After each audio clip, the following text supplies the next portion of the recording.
Back to news bulletin లో breaking news చూస్తున్నాం. Visakha steel plant ఆస్తుల అమ్మకానికి RINL కేంద్ర ప్రభుత్వం రంగం సిద్ధం చేస్తోంది. విశాఖ స్టీల్ ప్లాంట్ కు సంబంధించిన 11 ఆస్తులను అమ్మకానికి RINL సిద్ధమవుతుంది. శంషాబాద్ విమానాశ్రయానికి పక్కన ఎకరం స్థలంలో ఉన్న steel plant guest house, marketing office sale చేయాలనుకుంటోంది. మరోవైపు ముంబై, ఢిల్లీ, బెంగళూరులోని కార్యాలయాలు ఆస్తులను కూడా 50 కోట్ల రూపాయలకు అమ్మేందుకు రెడీ అవుతోంది.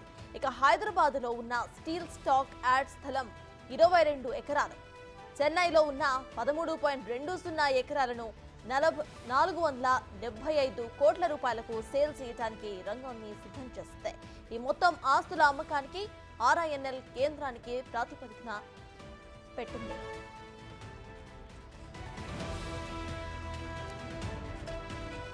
స్టీల్ ప్లాంట్ ఆస్తుల అమ్మకంపై హైకోర్టు స్టే విధించినా కూడా కేంద్రం మాత్రం పట్టించుకోవటం లేదు. గత 5 ఏళ్లుగా విశాఖ ఉక్కును ప్రైవేటీకరణ చేయడానికి తీవ్రంగా ప్రయత్నిస్తోంది. ప్రైవేటీకరణ ప్రకటనకు వ్యతిరేకంగా కార్మిక ఉద్యోగ సంఘాలు ఆందోళన చేపట్టడంతో అప్పట్లో కేంద్రం తాత్కాలికంగా వాయిదాను వేసింది.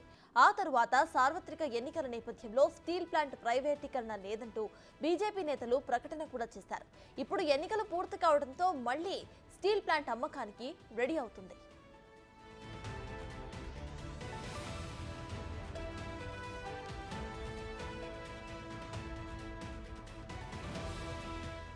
స్టీల్ ప్లాంట్ ప్రైవేటీకరణ చేయవద్దని మాజీ జేడీ లక్ష్మీనారాయణ, ప్రజాశాంతి పార్టీ అధ్యక్షుడు KA పాల్ హైకోర్టును ఇప్పటికే ఆశ్రయించారు. దీంతో హైకోర్టు కూడా ప్రైవేటీకరణపై స్టేను విధించింది. అయితే కోర్టు ఆదేశాలను కూడా లెక్క చేయకుండా కేంద్రం ప్రైవేటీకరణకు రంగాన్ని సిద్ధం చేయడంపై ఉద్యోగులు, ప్రజా సంఘాలు ఆగ్రహం వ్యక్తం చేస్తున్నారు.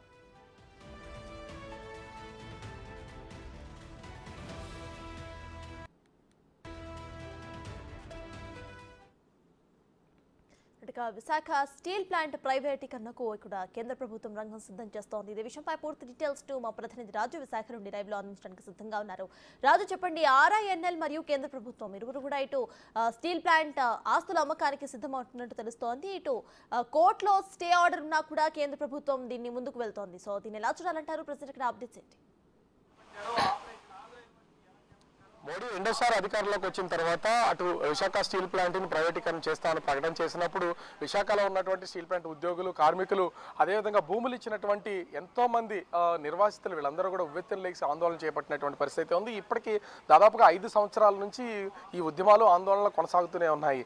అయితే 2024 ఎన్నికలకు ముందు ముఖ్యంగా అటు కేంద్ర ప్రభుత్వం, అదేవిధంగా గనుల శాఖకు సంబంధించినటువంటి వాళ్ళు, ఇండస్ట్రీస్ మినిస్టర్స్ వీళ్ళందరూ కూడా వరుసగా ప్రకటనలు చేస్తూ వచ్చారు. ప్రధానమంత్రి కూడా కొన్ని ప్రకటనల్లో అంటే ఇప్పట్లో స్టీల్ ప్లాంట్ ప్రైవేటీకరణ అనేది లేదు, ఇది తాత్కాలిక నిలుపుదల చేసామనేది చెప్పుకుంటూ వచ్చినటువంటి పరిస్థితి ఉంది. ఈ నేపథ్యంలోనే కొంతవరకు అటు కార్మికులు, ఉద్యోగులు, నిర్వాసితులు, భూములు ఇచ్చినటువంటి వాళ్ళు కూడా కొంత ఉపశమనం అయితే ఉన్నటువంటి పరిస్థితి ఉంది. దీనికి తోడు కూటమి ప్రభుత్వం అంటే ముఖ్యంగా ఇక్కడ బీజేపీ, టీడీపీ, జనసేన 3 పార్టీలు కలిసి కూటమిగా ఏర్పడి ప్రభుత్వాన్ని ఏర్పాటు చేసినటువంటి నేపథ్యంలో స్టీల్ ప్లాంట్ ప్రైవేటీకరణ అనేది కొనసాగదు. స్టీల్ ప్లాంట్ ప్రైవేటీకరణ ఆగిపోతుంది.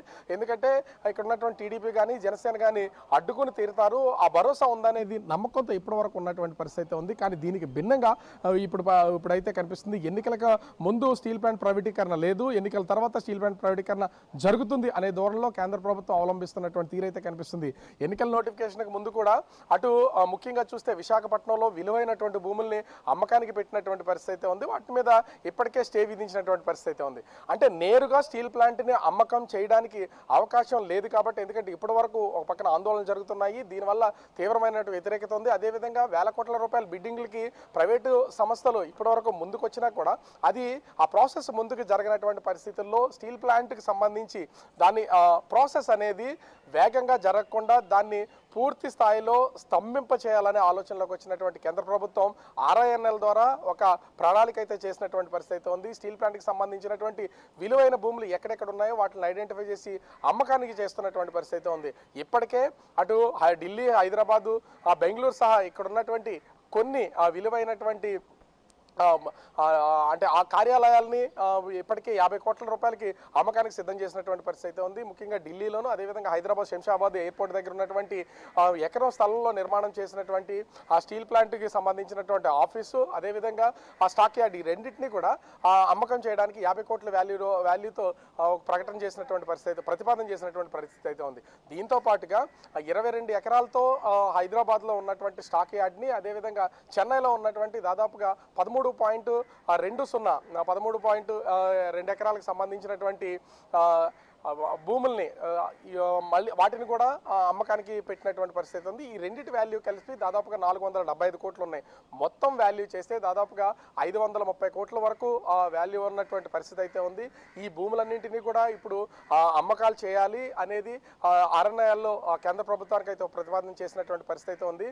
ముఖ్యంగా చూస్తే ఇప్పటికే సౌత్ ఇండియాకి సంబంధించినటువంటి భూములకి అంటే స్టీల్ ప్లాంట్కి సంబంధించినటువంటి భూములు కానీ స్టాక్ యార్డ్లు కానీ స్టీల్ ప్లాంట్ నుంచి ఉత్పత్తి అవుతున్నటువంటి మొత్తము ఐరన్ అంతా అటు ఆంధ్ర తెలంగాణ అదేవిధంగా తమిళనాడు అటు కర్ణాటక ఈ ప్రాంతాలకు ఎక్కువగా ఎక్స్పోర్ట్ చేస్తున్నటువంటి పరిస్థితి అయితే ఉంది. మొత్తము ఈ ఉత్పత్తిలో దాదాపుగా 40% ఈ 4 రాష్ట్రాలకు సంబంధించి అంటే సౌత్ ఇండియాలోనే ఎక్కువగా సేల్స్ ఉన్నటువంటి పరిస్థితి అయితే ఉంది. ఇట్లాంటి నేపథ్యంలో అంటే ఒక రోజుకి దాదాపుగా 30 కోట్ల రూపాయల ఐరన్ని అమ్మకాలు జరుగుతుంటే దాంట్లో 14 కోట్ల చిల్లర వరకు కూడా కేవలం ఈ సౌత్ ఇండియాలో ఉన్నటువంటి ఈ రాష్ట్రాల్లో పరిధిలోనే జరుగుతున్నటువంటి పరిస్థితి అయితే ఉంది. ఇంత వ్యాపారం జరుగుతున్నటువంటి ఈ ప్లేస్లో ముఖ్యంగా హైదరాబాదు చెన్నైలో ఉన్నటువంటి స్టాక్ యార్డుల్లోని వాళ్ళు అమ్మేయడం ద్వారా వాటి పక్కనే ఉన్నటువంటి టాటా కానీ అదాని కానీ అదేవిధంగా సెయిల్ ఈ 3కి సంబంధించినటువంటి స్టాక్ యార్డ్స్ అయితే వీటికి అనుకుని ఉన్నటువంటి పరిస్థితి అయితే ఉంది. వీటిని ఈ స్టాక్ యార్డ్స్ అమ్మేస్తే కనుక ఈ స్టీల్ ప్లాంట్కి సంబంధించినటువంటి ఐరన్ని మెటీరియల్ని వాళ్ళు స్టాక్ చేయాలంటే ఖచ్చితంగా ఈ ప్రైవేట్ సంస్థలను ఆశ్రయించి వాళ్ళ దగ్గర లీజు చెల్లించి వీళ్ళు అక్కడ స్టాక్ చేయాల్సినటువంటి పరిస్థితి అయితే ఉంది. ఉన్నటువంటి ఆస్తులను ఎందుకు అమ్ముకోవాలి, వాటిని అమ్ముకుని వేరే వాళ్ళ దగ్గరికి ఎందుకు వెళ్ళాలనేది ఇప్పుడు కార్మికులు అదేవిధంగా ఉద్యోగులు ముఖ్యంగా నిర్వాసితులు చేస్తున్నటువంటి ఆందోళన. ఇప్పటికే ప్రజాశాంతి పార్టీ అధ్యక్షుడు కేఏ పాలు మాజీ జేడీ లక్ష్మీనారాయణ ఇద్దరు కూడా కోర్టులో కేసేశారు. స్టే ఉన్నా కూడా కేంద్ర ప్రభుత్వం 6 నెలలు దీన్ని అమ్మే ప్రయత్నం అయితే చేస్తున్నటువంటి పరిస్థితి కనిపిస్తుంది. సత్తాస్. Right, thank you Raju.